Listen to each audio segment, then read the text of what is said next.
Ciao, and welcome to Immersion Travel Italy. I'm Caterina Ferrara, author of the Travel Italy book series, blogger, and your host. This podcast is about experiencing Italy beyond the checklist, slowing down, paying attention, and understanding places not for what we see, but for why they matter. We're continuing our journey through the regional capitals of Italy, moving region by region, north to south, discovering not just places on a map, but the layers of history, culture, faith, architecture, and everyday life that make each region distinct. We began in the north. We crossed Alpine frontiers and visited capitals like Ostend, Trieste, Trento, and we visited the Renaissance courts in Florence and Bologna. We explored lake districts, medieval hill towns, and powerful republics, and of course Rome, the capital of Lazio and Italy. We moved through central Italy where saints, pilgrims, and cities shaped the identity. And now we've arrived in the south, and we're beginning our exploration of Puglia. This is episode 16A in the series. Puglia is different from everywhere else we have been, geographically, historically, and culturally. It stretches long and narrow along the Adriatic and Ionian Seas, forming the heel of Italy's boot. For centuries, it was not a political center of power like Florence or Milan. It was something else entirely. It was a crossroads. Greek settlers arrived early. Romans paved roads that still guide modern highways. Byzantines left mosaics. Normans fortified coastlines. Swabian emperors built castles. Aragonese rulers strengthened ports. The Ottomans threatened from across the sea, and through it all, Puglia looked onward. This region faces the Balkans, like Croatia. It faces Greece and the Eastern Mediterranean. You can feel it in the architecture, you can taste it in the food, and you can hear it in the dialect. You see it in the white stone towns glowing under southern light. Our capital city for this region is Bari, a working port city that blends pilgrimage, commerce, and everyday southern Italian life. From here, we explore not only Bari itself, but the surrounding treasures that make Puglia one of Italy's most compelling regions.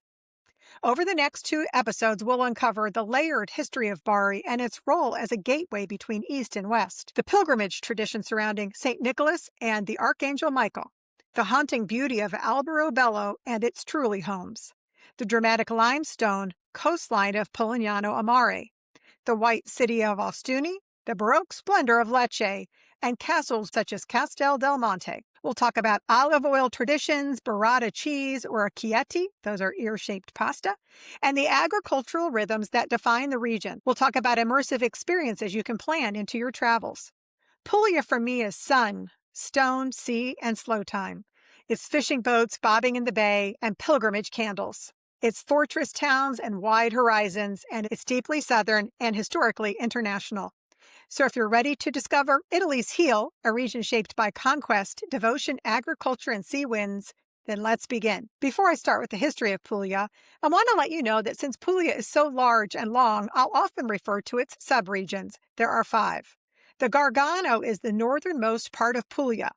Gargano forms the spur of Italy's boot that juts out into the Adriatic Sea. It's mountainous and dramatic with forested hills, limestone cliffs, and winding coastal roads instead of flat farmland. To the north, you've got Molise that we covered in last week's episode. Key towns of the Gargano include Monte Sant'Angelo and the history of Saint Michael the Archangel visiting, and San Giovanni Rotondo, associated with Saint Padre Pio. Just south of Gargano, the land opens into a vast agriculture plain known as the Tavoliere. This historic grain-producing area feels wide and expansive, with golden fields stretching to the horizon. The main city here is Foggia, which serves as a commercial and transportation hub of northern Puglia. The next subsection of Puglia is Le Morge. Further south and inland, the terrain rises into rocky, limestone plateau called Le Morge. The landscape is defined by ancient olive groves, dry stone walls, and fortified farmhouses known as macere. Important towns in this area include Altamura, famous for its bread, and we did visit Altamura and try some. It was delicious. And Gravina in Puglia, known for its dramatic ravine setting. Bari, the regional capital, sits along the Adriatic coast in central Puglia. It serves as the political, economic, and transportation heart of the region, positioned between the inland plateau of Le Morge and the southern Val d'Itria. Historically, it's been one of the most important port cities in southern Italy. The next subregion is Val d'Itria. In central Puglia, the land softens into rolling hills dotted with whitewashed towns and cone-shaped truly houses. This is postcard countryside that many travelers imagine when you talk about Puglia. Key towns include Alberobello, known for its special homes, which we'll visit later in the episode, as well as Loco Rotondo and Martina Franca. The fifth subregion is Salento. At the southern tip of Puglia lies Salento, forming the very heel of Italy's boot and stretching between two seas.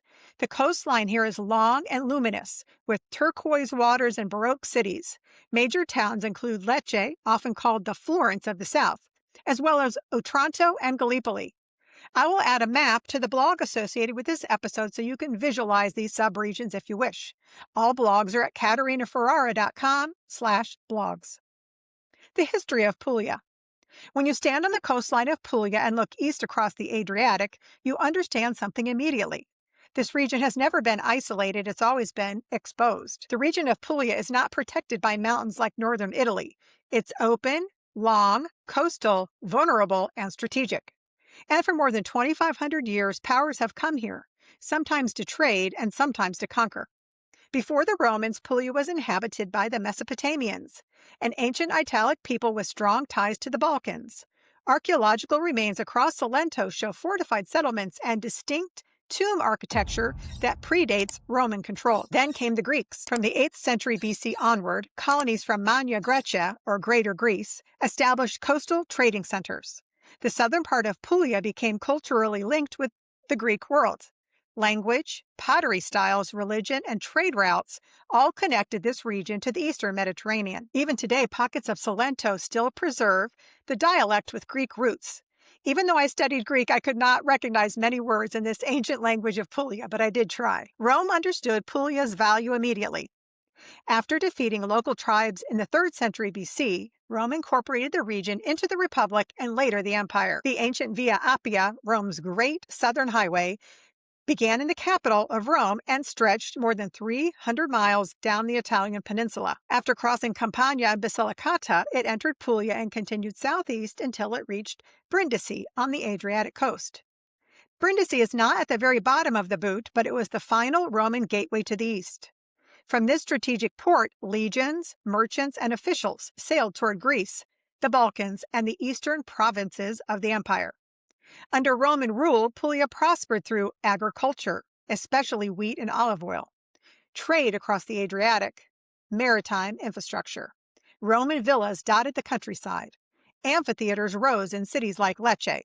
Ports expanded, but Rome would not last forever. After the fall of the Western Roman Empire in AD 476, Puglia became a contested territory. The Eastern Roman Empire, Byzantium, reclaimed much of southern Italy in the 6th century under Emperor Justinian. For centuries, parts of Puglia remained culturally and administratively Byzantine. Eastern iconography influenced the churches. Trade with Constantinople continued. Meanwhile, the Lombards pressed south from northern Italy, creating a fractured and unstable political landscape. Puglia once again became a frontier. In the 11th century, everything changed. Norman adventurers from northern France arrived as mercenaries. Within decades, they seized control of much of southern Italy, including Puglia. Under the Normans, you saw castles fortifying the coastline, feudal structures that became solidified, and Latin Christianity that strengthened. The region was unified under the Kingdom of Sicily. Then came one of the most fascinating rulers in medieval Europe, Frederick II. In the 13th century, Frederick II ruled the Kingdom of Sicily and the Holy Roman Empire. Fluent in multiple languages, fascinated by science and philosophy, he saw Puglia as a strategic heartland. He built the Castel del Monte, the mysterious octagonal castle that still stands isolated on a hill. Its geometry reflects mathematical precision and imperial symbolism. Under Frederick, Puglia became intellectually vibrant and administratively organized. After his death, instability returned. The French Angevins took control in the 13th century. Then the Aragonese from Spain followed. Eventually, Puglia would become part of the Spanish-controlled Kingdom of Naples. The economy became increasingly rural and feudal. Large estates dominated land ownership and wealth flowed outward. By the 18th century, the Bourbon dynasty ruled Puglia as part of the Kingdom of Two Sicilies. Infrastructure improved in some areas, ports were modernized, Agricultural production continued, but social inequity remained stark. When Italy unified in 1861 under the House of Savoy, Puglia became part of the new Kingdom of Italy. But unification did not immediately bring prosperity. Southern Italy, including Puglia, suffered from economic marginalization, mass emigration, and limited industrial development. Many families left for the United States, Argentina, and Australia during the 19th and 20th centuries. During World War I, Puglia survived as a naval and logistics zone. Its ports, especially Brindisi, played strategic roles in Adriatic operations against the Austro-Hungarian Empire. The region contributed soldiers, but it was not a primary battlefield. However, the war deepened strain and reinforced migration patterns. World War II affected Puglia more directly. After the Allied invasion of Sicily in 1943, southern Italy became a strategic objective. In September 1943, the Italian government fled Rome. King Victor Emmanuel III relocated temporarily to Brindisi. Brindisi served as the capital of the Kingdom of Italy. Allied forces established air bases across Puglia. The region became a launching point for operations in the Balkans and northern Italy. Bombing damage occurred in some port cities, though Puglia was spared the devastating destruction seen in the northern industrial zones. The geography again made it strategically indispensable. Since then, Puglia has remained largely agricultural, but gradually modernized. Puglia is the engine of olive oil production, responsible for roughly 50% of the country's total olive oil output. With tens of millions of olive trees stretching across the landscape, it's impossible to overstate its importance, and it's impossible to miss this fact when you're visiting. It's said the region has 50 to 60 million olive oil trees, many of them centuries old. You'll see them next to the road with their wide trunks. Some estimates say that 1/3 of Italy's olive-growing land is in Puglia. Puglia is also known for wine production, tourism, and its historic centers. Cities like Bari have developed as economic hubs, while towns like Alberobello and Ostuni have become internationally recognized destinations.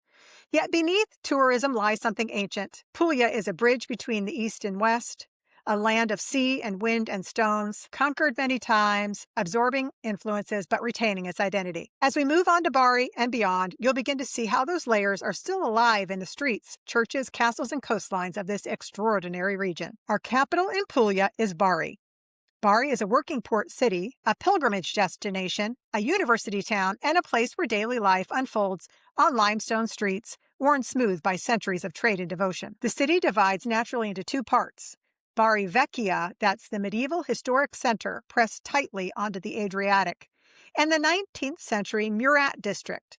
It's built in orderly grids after Italian unification. In Bari, one of the city's defining institutions is the university, Università degli Studi di Bari Aldo Moro, a large, historic public university founded in the 1920s and named after alumnus and statesman Aldo Moro. With tens of thousands of students across multiple campuses and a wide spectrum of academic and research programs, it's a cultural and intellectual hub for Puglia. We're going to begin our walk in Bari Vecchia, the old town. But as you know, we have to start with some coffee. Our favorite spot in the historic center is called Martinucci. It's a well-loved Salento pastry laboratory with a location right in the center on a piazza. Behind the glass counter sits rows of golden pasticciati, still warm from the oven, alongside glossy fruit tarts and delicate cream-filled pastries. We loved sitting outside on the piazza. I usually ordered a cappuccino and a warm pasticciato, but they also have the traditional cornetto. The pasticciato is a Pugliese tradition that you need to know about. It's a small, oval tart made from a delicate short crust pastry, filled generously with silky custard cream and sometimes some other treats, baked until the top turns lightly golden brown. When it's served warm, the crust is tender and slightly crumbly, and the center is soft and fragrant with vanilla. It was born in Lecce in the 18th century, and in Salento it's still considered a morning ritual, not a dessert. The cornetto, by contrast, is Italy's answer to the croissant, slightly softer and sweeter and sometimes filled with apricot jam, pastry cream, my favorite, or chocolate. The air here smells of espresso and sugar. Many locals stand at the counter rather than sitting down. Conversations move quietly. No one lingers too long, except us. From here we walk toward the Duomo. The street's narrow and laundry hangs overhead. Scooters squeeze through impossible angles, stone walls rise close and tall, forming a labyrinth that once protected Bari from invaders. And then the space opens at the cathedral. The Bari Cathedral is dedicated to Saint Sabinus and stands luminous in pale Apulian Romanesque stone. Built in the 11th and 12th centuries atop ruins of an earlier Byzantine cathedral destroyed by William the Bad, this Duomo is restrained yet powerful. We'll hear more about William the Bad in our Sicily episode. Imagine clean Romanesque lines glowing in southern light, carved portals whispering of crusaders and bishops, and a rose window perfectly balanced above the entrance. There's strength here, and also elegance.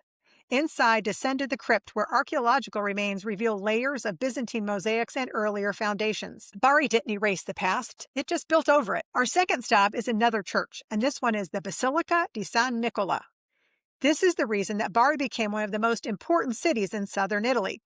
In 1087, sailors from Bari traveled to Myra in present-day Turkey and brought back the relics of St. Nicholas. Yes, that St. Nicholas, Santa Claus. He is a 4th century bishop known for defeating orthodoxy at the Council of Nicaea, protecting the poor, intervening in injustices, and performing miracles.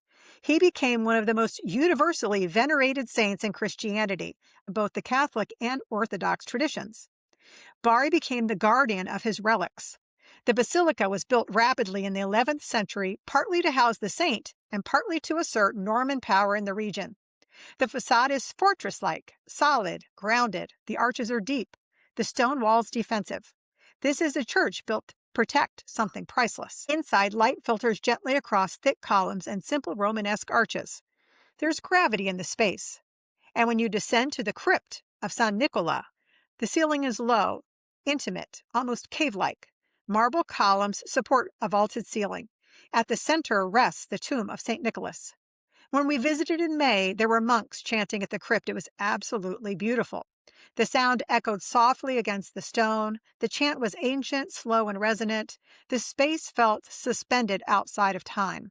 Pilgrims knelt, candles flickered, and Orthodox and Catholic believers prayed side by side. Few spaces in Italy feel this spiritually unified. The relics of St. Nicholas also produce what is called manna, a watery substance collected annually and venerated by the faithful. The ecumenical importance of the site continues today, especially between Bari and Orthodox communities in Eastern Europe. The basilica alone makes Bari historically indispensable. From the basilica, we'll take a lighter route and wander toward the Strada Arcobasso, famously known as the Strada delle Orecchiette, or the Street of the Orecchiette, the ear-shaped pastas. Here, women sit at small wooden tables outside their homes, shaping pasta by hand. They press small pieces of dough with a knife, dragging it and flipping it, each one to form a tiny ear shape. Flour dust floats in the sunlight. Hands move with muscle memory learned from grandmothers, and trays are filled next to each of them, filled with perfect rows of pasta drying in the open air. When we stayed in Bari in May, we bought a pack of this fresh pasta. That evening, I prepared it with tomatoes, basil, olive oil, and it was delicious, simple and extraordinary, just like Puglia. Nearby is the Castello Normannos Vevo, originally built by the Normans in the 12th century and later rebuilt by Frederick II. This castle fortress dominates the edge of the old town. Massive stone walls, angular towers, and a defensive moat. You can stand inside in the courtyard and feel the weight of the medieval power. It's not a decorative architecture. It's control, authority, and strategic defense against sea invasions. Frederick II understood Bari's importance, and the castle proves it. You can walk along the walls of Bari Vecchia. The Adriatic stretches endlessly to the east. Fishing boats move below, and a breeze carries salt. Stone beneath your feet, sea to the right, ancient city to your left. This is Bari at its most cinematic. Sunset here was spectacular.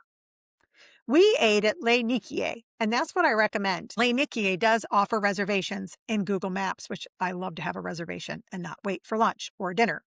Local specialties here are the Orecchiette, which I had, the fave e chicoria, burrata, which is the local cheese that's mozzarella balls filled with soft, fresh mozzarella.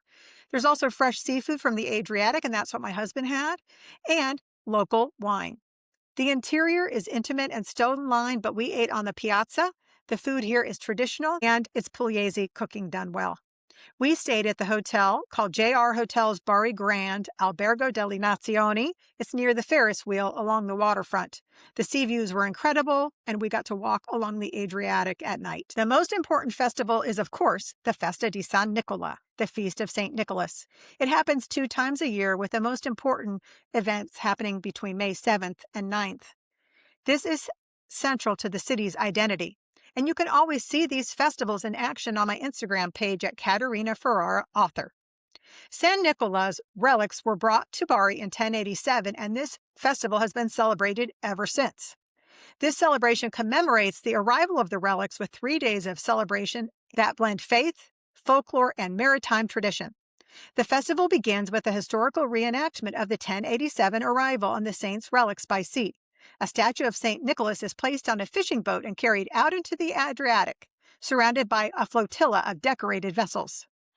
The saint sails again. Bells ring, boats circle, the sea becomes a stage. Bari turns outward, facing the horizon, just as it did nearly 1,000 years ago. The statue is then brought back to the Basilica of San Nicola in a dramatic procession through the streets of Bari Vecchia. Confraternities and brotherhoods in traditional dress, clergy, civic officials, and thousands of faithful follow along. At the Basilica of San Nicola, pilgrims descend into the crypt to venerate the saint's tomb. On May 9th, the manna of St. Nicholas, the liquid that forms near his relics, is collected in a solemn ceremony and distributed to the faithful. The festival concludes with fireworks over the harbor. The Feast of St. Nicholas is also celebrated on December 6th. This is the liturgical feast day of St. Nicholas, commemorating the day of his death in AD 343. The celebration is much more religious and intimate than the May festival. At midnight, Mass is celebrated in the crypt where the saint's relics rest. One of the most moving moments is the collection of the manna, the clear liquid that forms near the tomb. The atmosphere in December feels quieter, candlelit, and deeply spiritual. The basilica fills with local families, pilgrims, and anyone who has a personal connection to St. Nicholas. Because December 6th falls during Advent, the city has its Christmas lights on, glowing in the streets, which adds to the beauty of the town. Another festival I want to mention is the Bari International Film Festival. Held annually, typically in March, the Bari International Film Festival transforms the city into a vibrant cinematic stage. Screenings take place in some of Bari's most beautiful historic venues, including the magnificent Teatro Petruzzelli and the waterfront Teatro Margherita. Directors, actors, critics, and film enthusiasts gather for premieres, retrospectives, masterclasses, and panel discussions. If you're planning around this event, I'll include the official website in my blog. Immersion experiences in and around Bari. The first thing I'll mention is a cooking class. There's no better way to understand Puglia than through its flour. Many small group cooking classes in Bari focus on the traditional Apulian dishes, especially the Orecchiette, cavatelli, focaccia barese, favia e cicoria, and tiramisu, and local desserts. Some classes take place inside historic homes in the Old Town. Others are run by local grandmothers who teach pasta shaping in the traditional way. Picture yourself in a stone kitchen, apron on, hands dusted in semolina. The dough is simple, just flour and water. The magic is in the movement. Press, drag, flip, repeat. You begin to understand why pasta here is not just food, it's inheritance. And at the end, you sit down and enjoy what you eat with the local wine. If you don't want to make your own dinner, which I understand, a guided food tour through the Old Town is one of the most efficient and immersive ways to understand Bari.